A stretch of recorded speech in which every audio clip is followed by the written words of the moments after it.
અંધારું ખૂબ જ ઘેરું થઈ ગયું હતું. હું રાત્રે શહેરમાંથી માથા પર કેરીનો ભરેલી ટોપલી અને કમરે મારી નાની દીકરીને લઈને ઘર તરફ જઈ રહી હતી. રસ્તો સુમસામ હતો. મારું ઘર હજુ લગભગ 3 કિલોમીટર દૂર હતું. ચારે બાજુ ગાઢ અંધારું છવાયેલું હતું અને હું ખૂબ ડરતા ચાલી રહી હતી, કારણ કે હું જુવાન હતી. અચાનક પાછળથી એક તીવ્ર હોર્ન વાગ્યું અને એક પવ મારા શરીરમાં ધ્રુજારી દોડી ગઈ. એક ગાડી મારી નજીક આવીને ઊભી રહી. હું ધ્રુજતા પાછળ ફરી. મનમાં ડરનો સાયો છવાઈ ગયો હતો. ગળામાંથી શબ્દો નીકળી રહ્યા નહોતા, છતાં હિંમત એકઠી કરીને મેં અવાજ આપ્યો. સામે એક યુવાન હતો. હું ધીમે ધીમે રિક્ષા પાસે ગઈ, પણ આસપાસ કોઈ નહોતું. રસ્તો સંપૂર્ણ ખાલી હતો. માત્ર હું અને તે યુવક. અમે બંને જ હતા. અને અચાનક કંઈક એવું બન્યું મિત્રો. તો મિત્રો, મારું નામ શર્મિલા છે. હું 29 વર્ષની છું અને વિધવા છું. મારા પતિના મૃત્યુ બાદ હું તેમના ઘરમાં એકલી રહું છું. સાસુ સસરા નથી. માત્ર મારી 7-8 મહિનાની એક નાની દીકરી છે. જીવન ખૂબ મુશ્કેલ રહ્યું છે, સંઘર્ષોથી ભરેલું. હું ખૂબ તૂટી ગઈ છું, પણ મારી દીકરીને જોઈને જ જીવું છું. એક વખત મારા ઘરની સામે કેરીનું ઝાડ હતું. તેની કેરીઓ તોડીને હું સાપ્તાહિક બજારમાં વેચવા ગઈ, કારણ કે તે દિવસે મારી દીકરી ખૂબ બીમાર હતી. તે તાવથી તપી રહી હતી અને મારે તેને હોસ્પિટલ લઈ જવાનું હતું, પણ મારી પાસે પૈસા નહોતા. તેથી મેં વિચાર્યું કે કેરીઓ વેચી દઉં. જે પૈસા મળશે તેનાથી તેને હોસ્પિટલ લઈ જઈશ.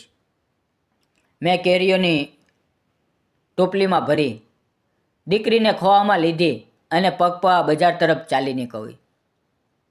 અમારું ઘર બજારથી લગભગ 3 કિલોમીટર દૂર હતું. બજાર શહેરમાં લાગતું હતું અને ત્યાં જ હોસ્પિટલ પણ હતી. તેથી હું ત્યાં ગઈ. બજારમાં બેસીને જોયું તો મારી નજીક બીજા કેટલાક લોકો પણ કેરીઓ વેચી રહ્યા હતા. તેમની કેરીઓ ચમકદાર અને પીળી હતી, કારણ કે તેમણે રાસાયણિક દવાઓ નાખીને પકવી હતી. મારી કેરીઓ કુદરતી રીતે પાકેલી હતી, પણ ઉપરથી કેટલીક ડાઘવાળી હતી. તેથી ગ્રાહકો તેને હાથ પણ નહોતા લગાવતા. હું બપોરથી બેઠી હતી. દરેક ગ્રાહક કેરી ઉપાડતો, ડાઘ જોઈને નાપસંદ કરતો અને ચાલ્યો જતો. મને ખૂબ ખરાબ લાગતું. મારી આસપાસ બેઠેલા લોકોની બધી કેરીઓ વેચાઈ ગઈ, પણ મારી એક પણ ન વેચાઈ. મારી દીકરી સતત તાવથી તપી રહી હતી. ક્યારેક તાવ ઓછો થતો તો ક્યારેક ફરી વધી જતો. તેના ચહેરાની હાલત જોઈને મારું દિલ તૂટી જતું.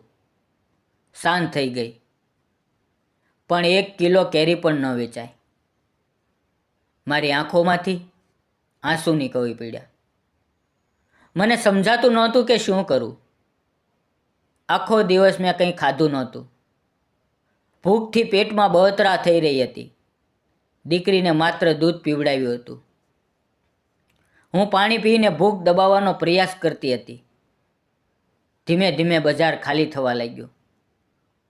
લોકો પોતાનો સામાન ભેગો કરીને જવા લાગ્યા અને મારી બધી આશાઓ ખતમ થઈ ગઈ. ઘરમાં એક પૈસો પણ નહોતો. મેં મારી ટોપલી બાંધી, માથા પર મૂકી, દીકરીને કમરે ચોંટાડીને પકડી અને તે અંધારી રાતે રસ્તા પર ચાલવા લાગી. સાચું કહું તો હું બસથી જવા માંગતી હતી, પણ બસના પૈસા નહોતા. જ્યારે હોસ્પિટલના પૈસા નહોતા તો બસના ક્યાંથી આવે? અંધારું વધતું જતું હતું. રસ્તા પર કોઈ માણસ દેખાતું નહોતું. હું લગભગ 1 કિલોમીટર ચાલી, પણ ડરથી મારું દિલ ધડકવા લાગ્યું. દીકરી ખોળામાં તાવથી તપી રહી હતી અને હું નિદ્રામાં હતી. શું કરું? કંઈ સમજાતું નહોતું. ત્યારે જ પાછળથી હોર્નનો અવાજ આવ્યો. હું ચોંકી ગઈ. પાછળ ફરીને જોયું તો એક રિક્ષા ઊભી હતી.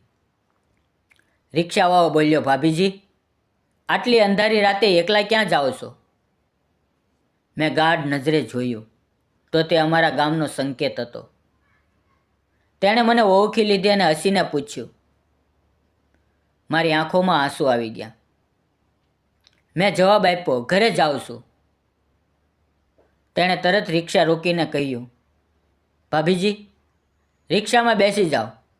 આટલી રાતે આટલા અંધારામાં આમ બાળકને લઈને ચાલવું બરાબર નથી. હું બાળક સાથે રિક્ષામાં બેસી ગઈ, પણ મનમાં ખૂબ બોજ હતો. હું મારી જાતને રોકી શકી નહીં અને રડવા લાગી. સંકેત મારી તરફ જોઈને બોલ્યો, શું થયું? કેમ રડો છો? મારી આંખોમાંથી આંસુ રોકાતા નહોતા. મેં ખચકાતા કહ્યું, મારી દીકરી ખૂબ બીમાર છે, તાવથી તપી રહી છે. કેરીઓ વેચવા આવી હતી પણ એક પણ ન વેચાય. હવે હોસ્પિટલ લઈ જવા પૈસા નથી. બસમાં કેવી રીતે જાઉં? તેના પણ પૈસા ક્યાંથી લાવું? મારી વાત સાંભળીને સંકેત થોડીવાર મને જોતો રહ્યો. તેણે બાળકના માથે હાથ મૂક્યો. તાવ ખૂબ હતો. તેના ચહેરા પર ચિંતા સ્પષ્ટ દેખાય. તેણે કહ્યું, અરે, આને તો તરત હોસ્પિટલ લઈ જવી જોઈએ. ચાલો, ચિંતા ન કરો, હું બધું સંભાળી લઈશ. મેં ઝડપથી કહ્યું, ના, હું તમારી પાસેથી પૈસા કેવી રીતે લઉં? પણ તે અડગ હતો. તેણે જોર આપીને કહ્યું, આને ઉપકાર ન સમજો. હું તમારી કેરીઓ ખરીદી છું. આ લેવડ દેવડ છે. મારી આંખોમાં આંસુ આવી ગયા. શબ્દો ગળામાં અટવાઈ ગયા. આખરે મેં માથું હલાવીને હા પાડી. તેણે તરત રિક્ષા ફેરવી અને અમે હોસ્પિટલ તરફ નીકળી પડ્યા. તે મને એક જાણીતી હોસ્પિટલમાં લઈ ગયો. ડૉક્ટરે મારી દીકરીની તપાસ કરી ઇન્જેક્શન આપ્યું અને કેટલીક દવાઓ લખી આપી. મેં મેડિકલ સ્ટોરમાંથી દવાઓ લીધી. ડૉક્ટરે કહ્યું, ચિંતા કરવાની કોઈ વાત નથી. આ હવામાનના કારણે થયું છે. વાયરલ ઇન્ફેક્શન છે. 2-3 દિવસમાં ઠીક થઈ જશે. ડૉક્ટરની આ વાતથી મારા મનને થોડી રાહત મળી. જ્યારે અમે હોસ્પિટલમાંથી બહાર નીકળ્યા ત્યારે હું રિક્ષામાં પાછળ બેઠી હતી. મારા ખોળામાં મારી દીકરી સૂતી હતી અને કેરીઓની ટોપલી રિક્ષામાં રાખેલી હતી. સામે બેઠેલા સંકેતને જોઈને હું વિચારતી રહી. તે અમારા ગામનો જ હતો, અવિવાહિત. મારા ઘરથી 7-8 ઘર આગળ તેનું ઘર હતું. તેની પોતાની રિક્ષા હતી. ખૂબ મહેનતુ યુવક હતો. દિવસ રાત મહેનત કરીને પોતાનું ગુજરાન ચલાવતો હતો. અચાનક તેણે કહ્યું, ભાભીજી, સવારે જો તમે મને કહ્યું હોત તો હું તરત મદદ કરત. પણ તમે આટલો બોજ એકલા કેમ ઉપાડ્યો? જો કંઈ થઈ જાત તો તમે એકલા આટલી નાની બાળકી સાથે આ બધું કેવી રીતે સંભાળત? તેની વાત સાંભળીને મારી આંખોમાંથી આંસુ નીકળી પડ્યા. મેં કહ્યું, આજે તમે આવ્યા એટલે મારી દીકરીનો જીવ બચ્યો. તમે તો ભગવાનની જેમ સમયસર આવી ગયા. તે હસીને બોલ્યો, અરે, એવું ન વિચારો. માણસે માણસની મદદ કરવી જોઈએ. આમાં કોઈ ઉપકાર નથી. થોડી વારમાં અમે મારા ઘરની નજીક પહોંચી ગયા. તેણે રિક્ષા રોકી. જ્યારે હું ઉતરી રહી હતી ત્યારે મેં કહ્યું, સંકેતભાઈ, તમારો આ ઉપકાર હું ક્યારેય નહીં ભૂલું. હું ખૂબ આભારી છું. આ પૈસા હું તમને પાછા આપીશ. તે હસીને બોલ્યો, પૈસા પાછા આપવાની કોઈ જરૂર નથી. તમારી કેરીઓ મને આપી દો. એટલે બસ. હું ના પાડતી હતી પણ તેણે ટોપલીમાંથી કેરીઓ લઈ લીધી. તેણે મારી દીકરીના માથે હાથ ફેરવ્યો અને ખિસ્સામાંથી 500 રૂપિયાની નોટ કાઢીને મારા હાથમાં મૂકી અને બોલ્યો, આ રાખો. જ્યારે સગવડ હોય ત્યારે આપજો, પણ આજે તો રાખી લ્યો. તેના આ શબ્દો મારા દિલને સ્પર્શી ગયા. તેણે મારી દીકરીના નાના હાથમાં આ 500 રૂપિયા મૂક્યા અને કહ્યું, જો આગળ હોસ્પિટલનો ખર્ચો થાય તો મને જરૂર કહેજો. અંધારામાં પગપાળા ન જતા. મારી આંખોમાંથી આભારના આંસુ વહેવા લાગ્યા. મેં કહ્યું, તમારો આભાર માનવા મારી પાસે શબ્દો નથી. છતાં ઘરે આવો, ચા પીવો. તે હસીને બોલ્યો, ના, ફરી ક્યારેક આવીશ. મેં માથું હલાવ્યું અને થોડી જ પહોળમાં તે મારી નજરથી ઓझલ થઈ ગયો. મેં મારી દીકરીને ખાટલા પર સુવડાવી. મારા માટે સાદો ખોરાક બનાવ્યો. 2 કોળિયા ખાધા અને પથારીમાં પડી. પણ આંખો બંધ કરું તો પણ મનમાં ફક્ત સંકેતનો ચહેરો ફરતો હતો. તેણે બિનઅપેક્ષિત મારી મદદ કરી હતી. આ વિચારોમાં ન જાણે ક્યારે નીંદ આવી ગઈ. સવારે ઉઠીને મેં દીકરીનું માથું ચકાસ્યું. ભગવાનની કૃપાથી તેનો તાવ ઉતરી ગયો હતો. તે શાંતિથી સૂતી હતી. મારા મનને ખૂબ રાહત થઈ. આંગણું વાયું, ખોરાક બનાવ્યો અને થોડીવાર ઘરમાં જ બેઠી. ત્યાં જ દરવાજે ગાડી ઊભી રહેવાનો અવાજ આવ્યો. હું બહાર નીકળી અને જોયું તો સંકેત રિક્ષામાંથી ઉતરીને ધીમે ધીમે મારા ઘર તરફ આવી રહ્યો હતો. આંગણામાં પગ મૂકતા તે ખૂબ હેન્ડસમ લાગી રહ્યો હતો. દરવાજે આવીને તે ઊભો રહ્યો અને બોલ્યો, ભાભીજી, અંદર આવું? મેં હસીને કહ્યું, હા, આવો ને. મેં ઘરમાંથી જૂની ચટાઈ લાવીને બિછાવી અને તેને બેસવાનું કહ્યું. તે બેઠો અને મારા મનમાં અજાણતા જ કેટલાક નવા અહેસાસ જાગવા લાગ્યા. સંકેતે મારી દીકરી તરફ જોઈને કહ્યું, હવે બાળકી કેમ છે? મેં હસીને કહ્યું, ઠીક છે, હવે બધું તમારી લીધે ઠીક થઈ ગયું છે. તે તરત બોલ્યો, એવું ન વિચારો, કાલથી મને એટલો પરેશાન ન કરો. બાળકી જલ્દી સંપૂર્ણ ઠીક થઈ જશે. પછી મેં તેના માટે ચા બનાવી અને અમે બંને દિવાલને ટેકો બેસીને ચા પીવા લાગ્યા. તે શાંત વાતાવરણમાં અમારી નજરો એકબીજા સાથે ટકરાય. થોડીવાર સુધી તે મને જોતો રહ્યો અને હું પણ તેની તરફ જોઈ રહી હતી. તેની આંખોમાં કેટલીક અનકહી વાતો હતી, જાણે તે શબ્દો વિના કંઈક કહેવા માંગતો હતો. થોડીવાર બાદ તે ઊભો થયો અને બોલ્યો, જો કોઈ વસ્તુની જરૂર હોય તો કહેજો, હવે હું નીકળું. અમે બંનેએ એકબીજા તરફ જોઈને હસ્યા અને તે ચાલ્યો ગયો. હું ફરી મારા કામમાં લાગી ગઈ. દીકરીની સંભાળ રાખવામાં લાગી અને જીવવા માટે બીજાના ખેતરમાં કામ કરવા લાગી. તેમાંથી થોડા ઘણા પૈસા આવવા લાગ્યા. લગભગ 8-10 દિવસ પસાર થયા ત્યારે મને ખબર પડી કે સંકેતની માતા બીમાર છે. હું મારી દીકરીને લઈને તેના ઘરે ગઈ. તેની માતા પથારીમાં પડી હતી. તેનામાં કોઈ કામ કરવાની તાકાત નહોતી. કાલથી તેણે ખાવાનું પણ ખાધું નહોતું. સંકેત હોટલમાંથી ખાવાનું લાવતો હતો એવું તેની માતાએ કહ્યું. મારા મનમાં આવ્યું કે આ તક છે. જ્યારે સંકેતે મારી મદદ કરી હતી ત્યારે મારે તેનો ઉપકાર ચૂકવવો જોઈએ. તેથી મેં 2-3 દિવસ સુધી તેની માતાની સેવા કરી.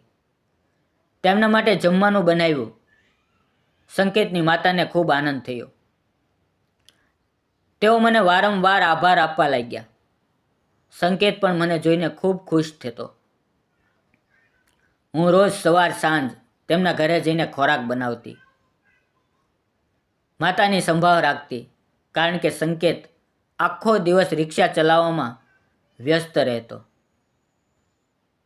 2-3 દિવસમાં તેની માતા ઠીક થઈ ગઈ. તેણે મને આશીર્વાદ આપ્યા અને ખૂબ આભાર વ્યક્ત કર્યો. સંકેત પણ મને સતત આભાર આપતો રહ્યો.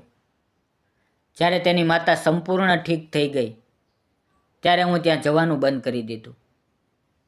લગભગ 8-10 દિવસ બાદ એક દિવસ બપોરે મારી દીકરી સૂતી હતી અને હું ઘરમાં એકલી હતી. ત્યારે દરવાજે રિક્ષાનો અવાજ આવ્યો. મેં બહાર નીકળીને જોયું તો સંકેત રિક્ષામાંથી ઉતરીને મારા ઘર તરફ આવી રહ્યો હતો. તેના હાથમાં એક થેલી હતી. તે અંદર આવ્યો અને મારી સામે થેલી મૂકી. મેં આશ્ચર્યથી પૂછ્યું, આ શું છે? તે હસીને બોલ્યો, જાતે જુઓ. મેં થેલી ખોલી તો તેમાં મારી દીકરી માટે નવા કપડાં, મારા માટે એક સાડી અને દીકરી માટે થોડી મીઠાઈઓ હતી. મારી આંખો ભરાઈ આવી. હું તેને જોતી રહી. તે પળે મારું દિલ એટલું ભાવુક થઈ ગયું કે અજાણતા મેં સંકેતને ગળે લગાવી લીધો અને આંખોમાંથી વહેતા આંસુ રોકી શકી નહીં. મારી દીકરી મારા ખોળામાં હતી અને હું રડતા રડતા સંકેતની છાતી સાથે ચોંટી ગઈ. તેણે પ્રેમથી મારા માથે હાથ ફેરવ્યો, મારા આંસુ લૂછ્યા. અમે બંને એકબીજાની આંખોમાં જોતા હતા અને તે નજરોથી બધું જ વ્યક્ત થઈ ગયું. તેણે મારો હાથ પોતાના હાથમાં લીધો અને ધીમેથી કહ્યું, શર્મિલા, ઘણા દિવસથી મારા દિલમાં એક વાત છે. મને તું ખૂબ ગમે છે.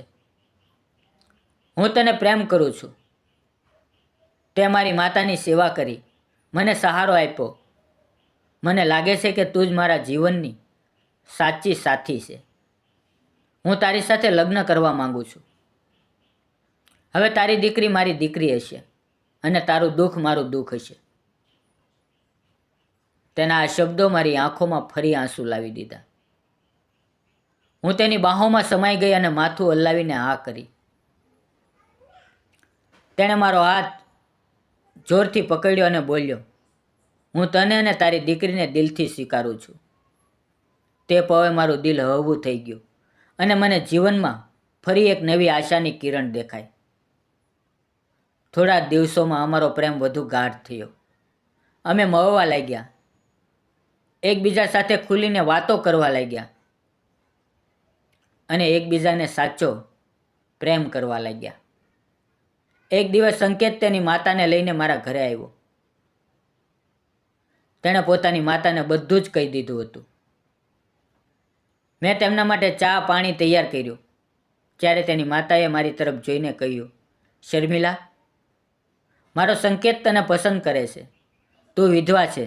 તારી એક નાની દીકરી છે. તને સહારાની જરૂર છે અને મને ખાતરી છે કે તું મારા સંકેત માટે યોગ્ય છે. તારો સ્વભાવ મને ખૂબ ગમે છે. મને લાગે છે કે તમે બંનેએ લગ્ન કરી લેવા જોઈએ.